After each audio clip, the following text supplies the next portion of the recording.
future. And with informative speaking, there are more 3 contention formats, but these are the 3 basic ones.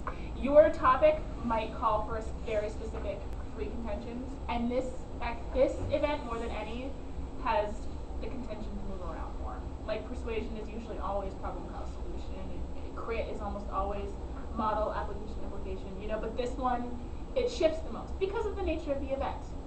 Because it depends on what this topic is and what the topic calls for. So that's something, talk to your coach about, see what your topic 3 contentions should be. Once you have your 3 contentions chosen, we get to do even more structure and figure out what our minor contentions are within each speech. The trend right now that I've noticed, maybe the last year and a half, is a 3-2-2 format in informative. So like your first contention will have 3 minor contentions. It was 3-3-3 for a while. But the last like year and a half, I've noticed a 3-2-2 coming into play. Probably 80% of speeches are 3-2-2 now. Where your first contention will have 3. So like in understanding what these nanobots are, we must really look at the guy who invented them, why they're really cool, and how they ate my homework. If that's your 3 contentions in your first, all right? And then your second 2 will only have 2. I mean, they don't have to, and this this is just a trend. Like most of the stuff I'm giving you guys is unwritten rules. This is not even an unwritten rule, this 3-2-2 thing. This is just a trend that I've noticed. All of the events have trends that they go through, and this is Informative's current one. I don't know if I like it or dislike it. It works, whatever.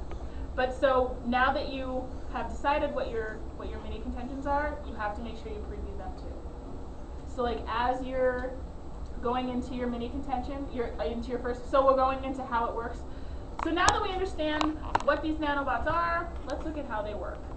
In understanding how they work, we must look first at the technological side and the thing that they're used to inject into whatever. You know what I'm saying? Like it's a two-pronged or whatever. So you have another preview statement. So you're going to have your main preview statement and 3 mini preview statements in one speech. And I mean, again, unwritten rules. If you don't necessarily have the mini preview statements, you can get away with it. Some judges will still probably ask you about them. Plus, it's just easier. Like with a speech, it's not an article. If I miss something in an article, I can go back and reread it. A speech, you get one shot. So if I miss something, like repeating things is the best way to make sure your judge really hears it. And that they're not going to ask you a question on the ballot that you did answer in your speech. Because that will happen. Where you will have answered something and they'll be like, whoa, what about this? And you're like, I talked about that for like 40 seconds. Not all listening? No, they weren't listening. But if you preview it and then tell it, you get to bitch a little bit more at dinner over that ballot. All right? So, any questions thus far on figuring out the outline on getting through the speech? Intro or body? No? All right. So once your body is done, you get to conclude. Rockin'. Oh, just on a side note, each contention should be about a page. So each of your main contentions will be about 2 minutes long. Just about 1 double-spaced page each. Because you want to be I mean, 1 or 2, they could be 1 or 2 sentences longer here or there, but you want to make them pretty balanced, especially if you do the advantages, disadvantages one. You want to not spend any more time on one or the other. You want to keep that fair, balanced, and unbiased. So just about 2 pages. So now we're starting our 5th page. We're at the top of our 5th page already. That was good. It's time to conclude. All right, AG tie-in. So whatever you talked about at the beginning, we're going to pull it back in right here so that it really links your speech, really couch your speech in that AG. So just as the cheerleader was eventually saved, and they proved that saving her did save the world, these nanobots really can kill a million people. Right? And then you do your review statement, which again, past tense of your previous statement. Wording can change, I mean it's not exactly, but you're going to say, so today, in learning about these nanobots, we first understood how they work.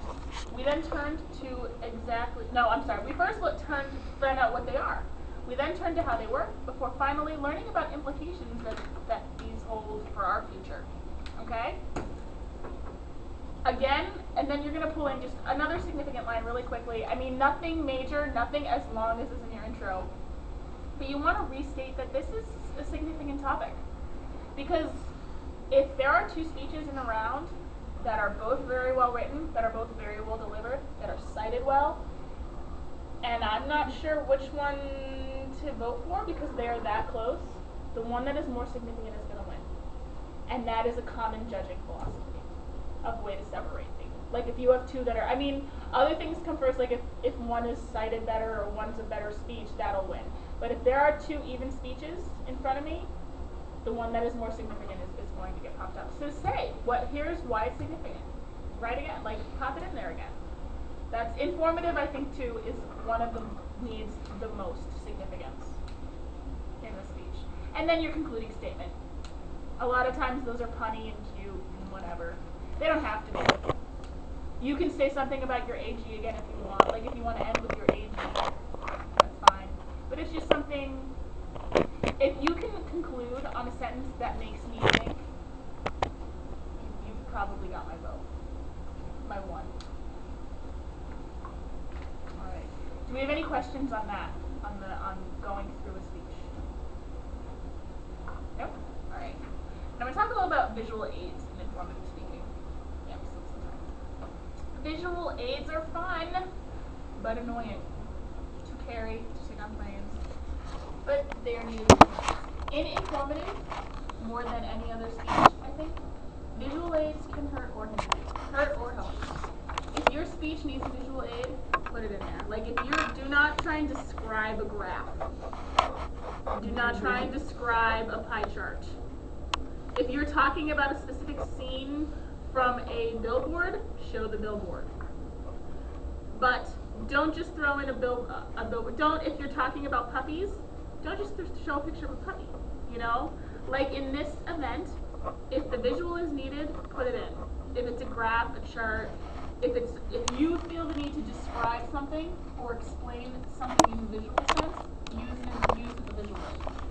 But do not add a visual aid just for the sake of it, because you will get knocked down for that as well. Okay? This event probably like, I'd say like 1 out of 8 informatives have a visual aid. You know? And again, it's because they're needed. You don't just have a visual aid. It's like if I could read where I said that. Oh, use of humor. In this event, you can be a little funny. They're not usually. Like you can throw maybe 2 or 3 jokes in, but you don't want to go overboard because you'll get comments, it's an idiot. But like to just make sure it's not dry, 1 or 2 jokes. And these are not usually big jokes. We don't like make fun of Britney Spears. But we can, if the humor in informative is always extremely relevant to the topic. You never want to make a joke that's just a pop culture random insert funny here, just because you want a joke. You don't need any jokes in informative, but if you choose to use them, you make sure they are 100% topical. Otherwise, you'll get busted up. Because the goal is to inform people, it's not to make them laugh. If that's what your goal is, and you do it, idiots. Any questions on those things? Alright, and I'm going to talk a little bit about delivery. Alright, again, these are all unwritten rules, and you can fight these rules once you learn them, is what I always tell my students. Okay? In terms of delivery, you always want to start in the middle of your room. This is the middle of my room because of the way my audience is sitting. Can you see me, Kira? Yeah. Because of where my audience is sitting. I'm going to come back out. But like, if you have an audience member there and one here, then the middle of your room is here. The middle of your room is not the middle of the physical room that you're presenting in. It is the middle of your audience. So you make sure you're presenting to your audience. So with any public address, really, you're going to start in the middle of your room, and you're going to begin your introduction. And you're going to continue, and you're going to talk and present your credibility, and then tell them why it's important, significance line, and then you're going to come to your preview statement. And here's where hand movements become really important. Up to then, your hand movements are just casual, they're conversational, they're going to be used. When you give your preview statement in informative speaking, this is what it is, this is how it works.